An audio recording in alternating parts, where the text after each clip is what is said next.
Continuamos analizando el caso de María, un testimonio de 9 años y contando de violencia y acoso laboral por parte de sus compañeros y superiores en la empresa donde labora. Por ello, nuestro especialista, el licenciado Gerardo Juárez Durán, nos habla sin rodeos sobre los obstáculos a los que se enfrenta un trabajador cuando solicita apoyo de las instancias gubernamentales encargadas de atender este tipo de situaciones, el tiempo que se tardará una posible resolución, los gastos que pueden llegar a generarse y, sobre todo, si las posibilidades de obtener justicia son reales o de plano los trabajadores afectados deberían evitarse más corajes y solo renunciar a su empleo tóxico para salvaguardar su salud y su dignidad. Así que, sin más preámbulo, comenzamos.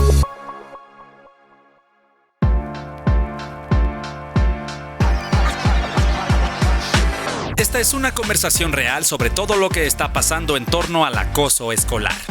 Porque hablarlo no es terapia, pero ayuda. Conociendo ya un poquito el caso, ¿cuáles crees que son los errores más comunes que cometen aquellos trabajadores que sufren de mobbing? Y en el caso de este testimonio, ¿cuáles fueron los errores que pudo haber cometido María?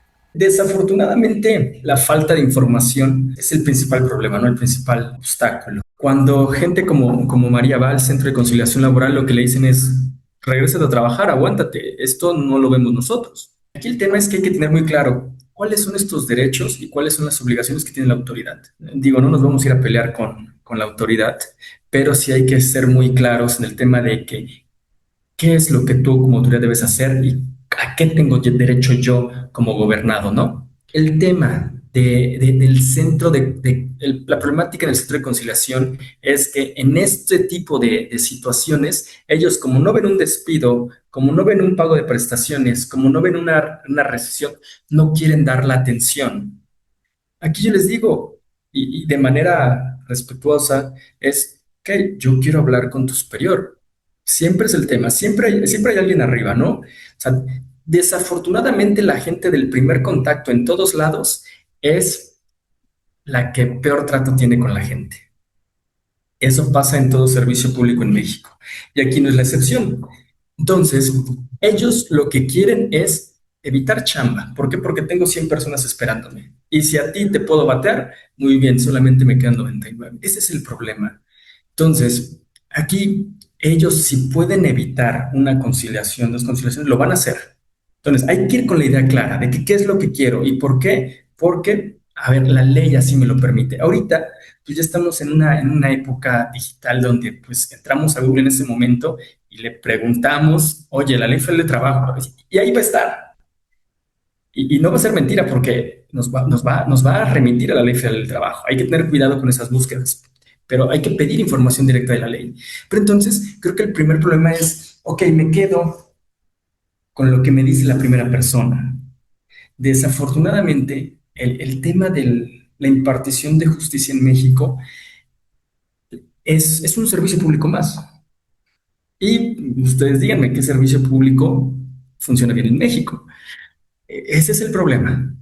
Entonces, es como cuando vamos a IMSS a urgencias, ¿no? No, pues no te ves tan grave. Si aguantas la noche, regresa. Es lo mismo. Entonces, tenemos que ser un poco demandantes en esa parte. ¿Por qué? Porque si nos pueden batear, lo van a hacer. Entonces, creo que hay un problema, no saber bien nuestros derechos. A ver, no, yo tengo derecho a esto. Identificar nuestros derechos. Y no es pelear por pelear, es reclamar algo que ese servicio público nos tiene que otorgar, que es una cita. En el centro de conciliación lo que se generan son citas. Nada más. ¿Para qué es esa cita? Como su nombre lo dice, este centro va a llamar a una conciliación al patrón. ¿Para qué? Para que se arregle la posible controversia. De hecho, estos centros de conciliación ni siquiera son instancias judiciales, son instancias administrativas que pueden depender, no sé, de la Secretaría del Trabajo y que algunos son autónomos y que entonces lo que hacen es, antes del conflicto, vengan a platicar conmigo. Y aquí hay un gran problema, que como todo paso, el paso número 1 es el centro de conciliación, el paso 2 es el juicio. Si no vamos al centro de conciliación, no podemos ir al paso 2. Y de repente incluso nosotros como abogados nos encontramos con muchos obstáculos de que no se puede, no, oye, no, lo tengo que checar con alguien, hay que checarlo con alguien porque eso no puede ser así. Y ojo, sí, y regresando al punto, si ellos no nos inician el trámite, no va a haber un juicio. Y eso, digamos que es lo preocupante de esto. Y en este caso que nos dices de ir a conciliación, me quedé pensando, entonces, ahí yo ya contrato un abogado, o es antes, o es después, o en qué momento contrato un abogado. Esa es muy buena pregunta. El centro de conciliación está diseñado, y la ley así lo dice, para que el trabajador pueda ir sin un abogado. Y yo les digo, o sea, creo que la idea del centro de conciliación, de la conciliación, es magnífica. Claro, antes de ir a un pleito, pues sentémonos, platiquemos como gente decente, a ver esto, lo otro, aquello, pongámonos de acuerdo. Desafortunadamente, pues como todo lo que pasa en México se va viciando, se va viciando. Entonces, no se requiere un abogado. Sí es recomendable un abogado. ¿Por qué? Porque precisamente, si en este caso María, la trabajadora, tiene la atención de un abogado que le va a decir, no, a ver, si en el centro de conciliación el abogado sabe de los derechos de María, y esa es otra situación que yo siempre recomiendo un abogado que sepa del tema. Cada área del conocimiento es distinta. Entonces, un abogado que sepa de esto que hacemos. ¿Para qué? Para que tenga la atención, la información y esas herramientas jurídicas al momento de esos obstáculos. Oye, no se puede. No, sí se puede. Oye, ¿qué es? No. A ver, y creo que es algo valioso. No indispensable, claro que no es indispensable, pero sí considero que si tiene la posibilidad de ir acompañado de un abogado, va a ser un trámite más accesible, más llevadero. ¿Y dónde, cómo se llama estos abogados? ¿Dónde los encuentro? En realidad es cualquier abogado que se dedique al derecho laboral. Un abogado que se dedica al derecho laboral sabe actualmente que desde la reforma de 1 de mayo de 2019, todo tiene que ir a conciliación primero. Incluso hay muchos abogados que ya solamente se especializan en la conciliación, ya no quieren ir a juicios. ¿Por qué? Porque se dan cuenta que es mucho más rentable estar haciendo conciliaciones. ¿Por qué? Porque un juicio es tiempo, dinero y esfuerzo. ¿Hay un tiempo aproximado de la duración del juicio? Porque entiendo que pueden ser trámites bastante cansados, largos, complicados, que incluso pues al final requiere la presencia del trabajador, pero el trabajador también requiere estar en un trabajo, entonces eso le impide estar presente. ¿Qué tan largos y tediosos son estos procesos? ¿Realmente vale la pena darles continuidad? Ok, esa es una muy buena pregunta. A ver, primero hay que distinguir. Ahorita nosotros estamos hablando de este procedimiento conciliatorio, que de acuerdo a la ley máximo debe durar 45 días desde que se inicia la solicitud. Ese es el tope. Si en esos 45 días podemos tener 3 reuniones, pues perfecto. Normalmente en los centros de conciliación te manejan 2 reuniones. Ahora, entonces solamente son 45 días, pero aquí sí hay algo muy cierto. Es personalísimo por parte del trabajador ir a esas reuniones, a esas conciliaciones. Ahí sí, no puede otorgar poder, no, él tiene que estar yendo. Ahí ese es un factor que creo que sí es un poco injusto. ¿Por qué? Porque no se puede otorgar un poder. ¿Con qué intención? Que el trabajador de manera directa pueda hablar con su empleador y arreglen el problema, ¿no? De repente nos mandan como abogados, pero si no tenemos facultades para decidir, es poco y nada. Entonces, son 45 días. Aquí habrá que ver estadísticas, pero hasta hace unos años, cuando inició este tema de la conciliación, que es de reciente creación, más o menos el 50% de las problemáticas se arreglaban en conciliación. Es muchísimo. Entonces, de 10 problemas, conciliando, arreglamos 5. Me quedan otros 5. ¿Qué pasa con esos otros 5? Ya van al juicio. Y por eso es muy buena la idea de la conciliación. Entonces, en lugar de tener 10 juicios, solo tienes 5. Y 5 problemas ya los arreglaste. Tú como Estado. Después viene la pregunta del millón. ¿Cuánto tiempo va a durar el juicio? Ese sí es. De repente mis clientes me dicen, ¿cuándo se va a acabar esto? No lo sé. O sea, yo lo que me tengo que comprometer con mis clientes es hacer un trabajo diligente y que pues se siga de manera profesional hasta donde tenga que llegar. Un juicio también se puede arreglar conciliando. Entonces ese juicio puede arreglarse en un mes, pero si no, puede tardar años. En el caso, por ejemplo, de María, no nada más se quedó en conciliación, sino también me parece que fue a Secretaría del Trabajo y Previsión Social, Derechos Humanos, Secretaría de la Mujer. Ninguna de ellas le pudo dar una resolución o un paso adecuado de qué hacer. O sea, ¿esto fue algo particular en este caso o es algo muy común? Hace un momento les decía de la vía idónea. La vía idónea es la laboral, es el centro de conciliación, es el tribunal laboral si no nos ponemos de acuerdo. El problema de esas instancias es que son vías indirectas. ¿Qué significa? A ver, ¿qué van a hacer en la Secretaría de la Mujer? O sea, y no quiero desdeñar el trabajo de esas secretarías, pero es que no está en sus facultades arreglar el problema de María. O sea, al final, cada autoridad puede hacer solamente lo que está facultado. Está en facultado, arreglar. No, no son facultades. Y ellas que hacen, pues te remitimos ¿a dónde? Al centro, te remitimos con los abogados de oficio, te remitimos a la Procuraduría de Defensa del Trabajo, te remitimos, es lo que hacen.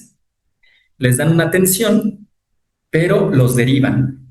¿Para qué? Para que esos abogados de oficio inicien el trámite ante quién, ante el centro de conciliación. Y pasa lo mismo ahí en la Secretaría del Trabajo. Algo que sucedió en este caso es que las supuestas auditorías que hacen consisten en ir a preguntarle al jefe o a recursos humanos, oye, ¿aquí estás haciendo mobbing? No, aquí no hay mobbing. Ok, perfecto, Sí. adiós.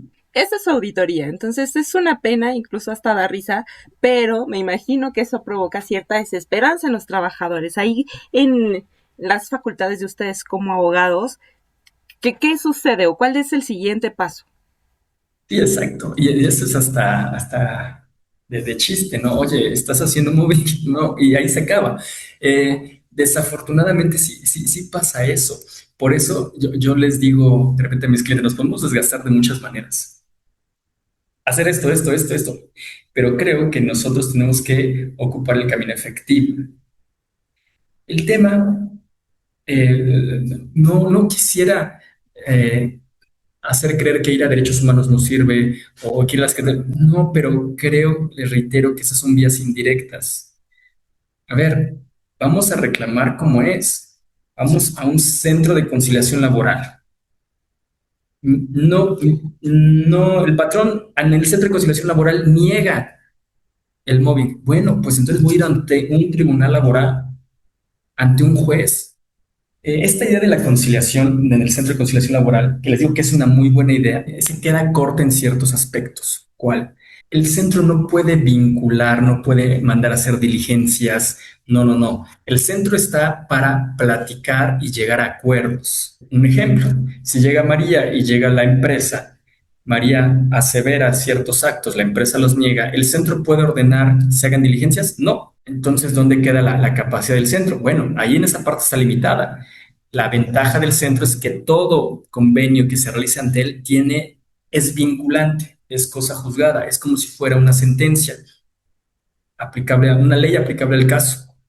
Entonces, en esa parte, digamos que sí se puede quedar corto y pues yo noto la molestia, la desesperanza de la gente que en este caso yo llego a apoyar porque es que lo niegan y es que la gente pues, con justa razón se molesta, ¿no? Porque es muy fácil negar.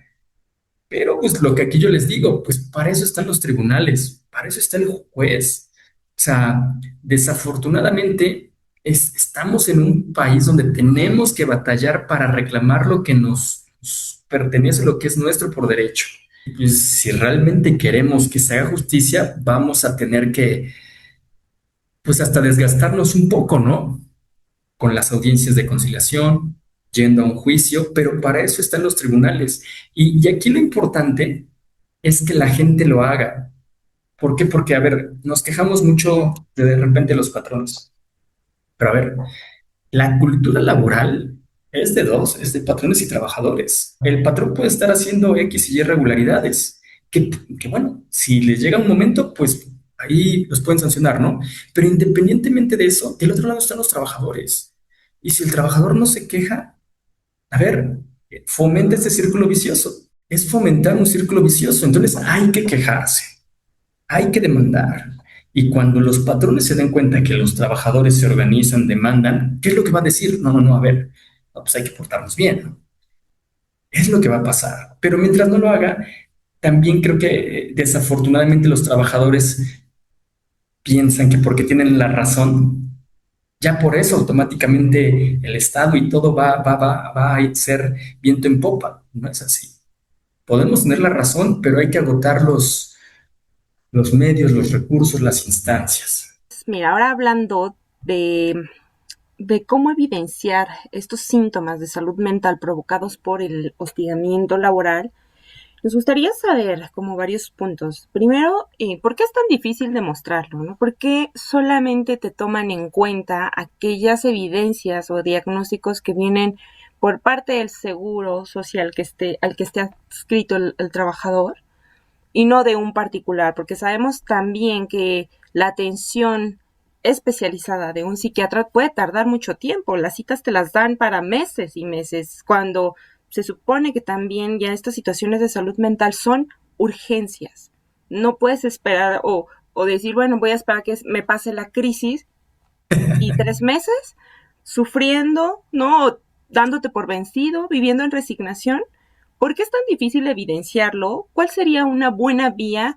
Y también, ¿por qué es tan difícil evidenciar este tipo de síntomas de salud mental?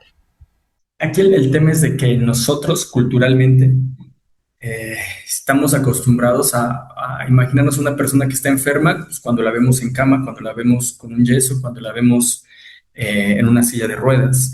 El tema de las enfermedades mentales, que creo que son cuestiones, por llamarlas novedosas, no sé, de hace 20 años para acá, y que todavía nos cuesta mucho trabajo creer que a una persona que la vemos caminando, corriendo, conviviendo normalmente puede tener una enfermedad. Y yo creo que ese es el primer punto, y es un mero prejuicio, ¿no? Esa es la primera situación. Viene después el segundo punto. A ver, el tema del IMSS. El IMSS está saturado de pacientes. Es un servicio público. El IMSS y en ese tipo de especialidades no cuenta con tantísimos psiquiatras como tiene, no sé, médicos ahí familiares. Y entonces, desafortunadamente, el IMSS se ve en la necesidad de, un poco lo que decía hace un momento, tratar de batear, tratar de batear, tratar de batear. Tú no te ves tan grave. Vámonos. Y eso es lo que pasa con el IMSS. Yo ya sé de casos en el que el IMSS ya reconoce enfermedades mentales como incapacitantes. Sí, ya lo hace. Yo he visto determinaciones, pero efectivamente el peregrinar es bastante largo. Ahora, ¿por qué la importancia de ese documento del IMSS? Bueno, nosotros como abogados identificamos ciertas pruebas. Para nosotros un dictamen del IMSS, o catalogamos ciertas pruebas, para nosotros un dictamen del IMSS es una documental pública que en un asunto de esta índole tendría muchísima fuerza legal. Entonces, en este asunto, si eventualmente viene la determinación, ¿vale? Y que la relacione con el trabajo, ahora sí que ya ganamos, ¿no? Es lo que ese sería como que la mejor prueba, por llamarlo de alguna manera. ¿Eso significa que es la única prueba que se puede aportar? No, se pueden aportar dictámenes privados, claro que sí. Pero ojo, un dictamen privado se valora bajo otras reglas, de manera distinta. El escrutinio que una autoridad hace con ese tipo de documentos o cualquier documento privado es distinto al que se le da a un documento público. Un documento público es el que expide un funcionario en ejercicio de sus funciones y consecuentemente merece pleno valor probatorio salvo prueba en contrario. Así lo dice la ley. Del otro lado están los documentos privados. ¿No sirven? No, sí sirven, con sus reservas. Vamos a checarlo. Entonces, sí se pueden aportar los documentos privados, los dictámenes privados, claro que sí. El problema es de que no se le va a dar el mismo credibilidad o tratamiento que algo del IMSS. Y ojo, aquí también reiterar, En la primera instancia, que es un centro de conciliación laboral, no nos van a pedir el dictamen del IMSS. ¿Sale? No, o sea, no nos van a pedir el dictamen privado de nuestro psiquiatra, psicólogo. No, es una etapa no probatoria. Ya será en un juicio donde se pueda pedir o incluso se pueda aportar el dictamen respectivo o que el mismo juez llame al juicio a un perito en psicología, en psiquiatría, en trabajo social, que nos diga realmente cuál es el estado del trabajador desde el punto de vista mental y cuál fue su origen. ¿Sale? Entonces, realmente aquí también como abogados tenemos que tratar de llegarnos de muchísimas herramientas. El tema del IMSS, la prueba del IMSS, me parece que le digo, es la prueba idónea, es la prueba reina. ¿Es la única? No. Entonces, creo que de repente también nos acercamos a eso, ¿no? A ver, no todo es, en lo que hacemos, no todo es lineal. Es caminar hacia un lado, pero pues por donde podamos ir sorteando los obstáculos que nos presenta el mismo sistema. Y, y a ver, por ahí, previo a esto, estabas mencionando que hay mucho desgaste. Yo pensé, claro, desgaste físico, mental, emocional y económico. Y hablando del tema económico, me quedé pensando en, pues, de los honorarios también que incluye, ¿no? El tema de los abogados, ¿no? Porque sí hemos visto que la mayoría cobra una parte proporcional a lo que se obtenga en casos de que resulte a favor del trabajador o la trabajadora. Entonces, aquí cómo funciona, o sea, cómo se debería cubrir el acompañamiento legal.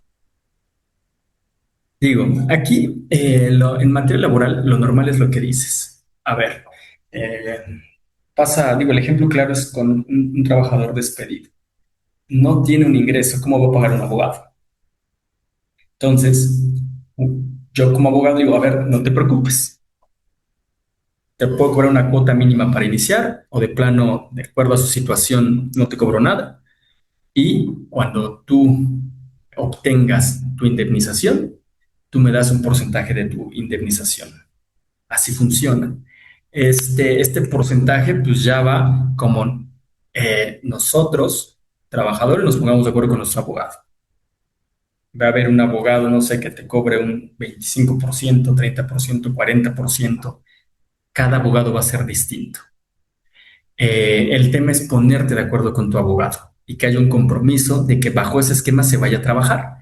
Hablando con honestidad en el caso de este testimonio en específico de María, que continúa con el trabajo, pero aún así pues ya hay una intimidación ahora, no solamente por parte de los compañeros, sino por parte de sus jefes, como una intimidación a fin de que sea ella la que renuncie, incluso con esas mismas palabras se lo han dicho, tú renuncia, porque saben, ¿no?, que implica el pago de una indemnización.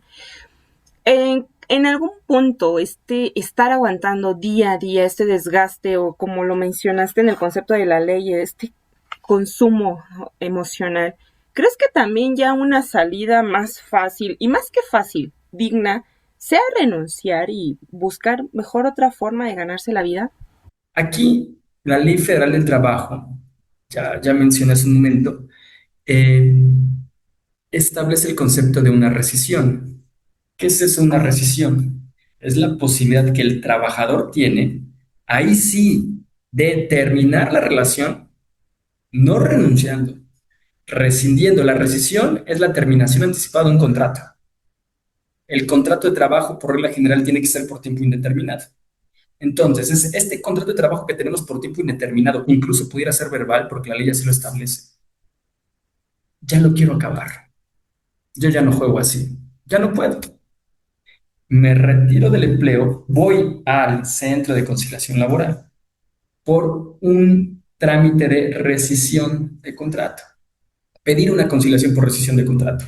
¿Por qué? La ley establece, entre otras cosas, el artículo 51, fracción segunda de la Ley Federal del Trabajo, los malos tratamientos. Que todavía ese concepto es medio viejito, pero pues ahí está lo que ahora conocemos como el moving, todo eso de acoso laboral, malos tratamientos. ¿Dónde? el trabajador tiene la posibilidad de reclamar una indemnización que sería equivalente a la del despido injustificado. Es equiparable. ¿Por qué? Porque si no resulta muy fácil. Yo empleador, no quiero indemnizar, pues te obligo a renunciar, te canso. Y entonces pues ya me salvo de cualquier pago.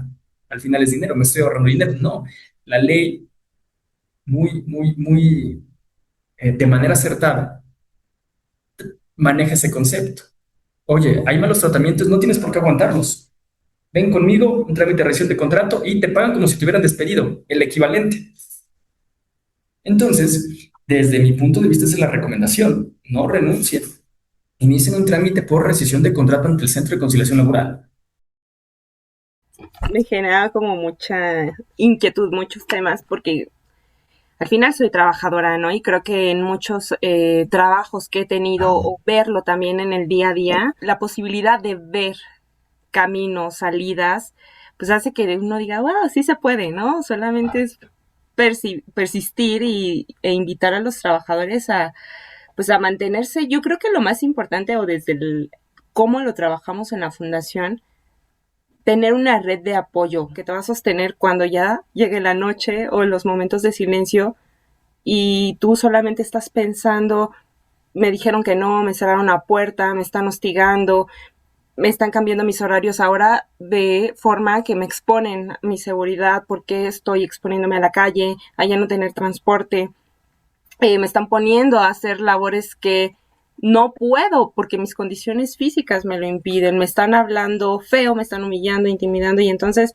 ese día a día que no vemos en los trabajadores puede representar para ellos mucha desesperanza, y lo escuchamos en una última frase en el episodio anterior, incluso sin ganas de vivir. Entonces, tú como abogado y desde tu experiencia acompañando en los casos, ¿podrías dar algún mensaje para los trabajadores que, pues, no sé, para que no pierdan la esperanza, o alguna recomendación? Sí, bueno, aquí el primer punto es nosotros tenemos que estar en un lugar en el que estemos a gusto. Yo se los digo a todos mis clientes. Si ya no estamos a gusto, a ver, hay que buscar la mejor salida. En esta situación, a ver, la ley está a favor de los trabajadores. O sea, la ley tiene por ahí de 1000 y cachito artículos y 980 protegen al trabajador. Es utilizar la ley, las normas están ahí. Yo entiendo la problemática, pero el trabajador tiene que hacer ese esfuerzo de, a ver, vamos a quejarnos, esto no se puede quedar así, y de repente la gente dice, no, pero pues es que es Walmart, no, ¿qué puedo hacer yo contra Walmart?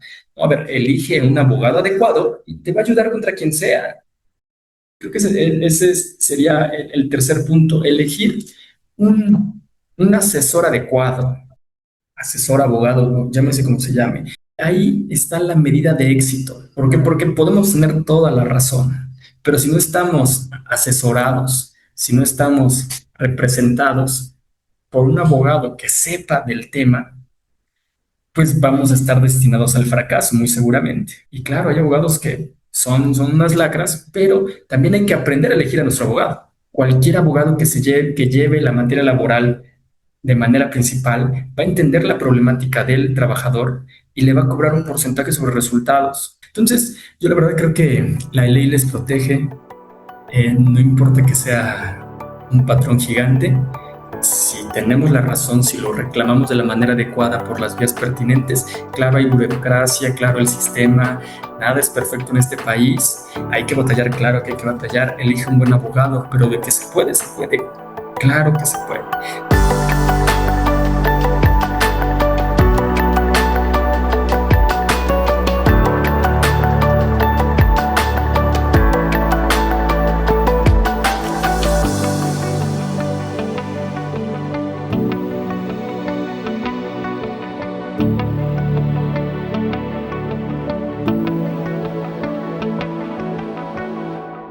Todos los comentarios emitidos en este podcast son responsabilidad de quien lo dice y no de Fundación en Movimiento. Esta fue una conversación real sobre todo lo que está pasando en torno al acoso escolar. Porque hablarlo no es terapia.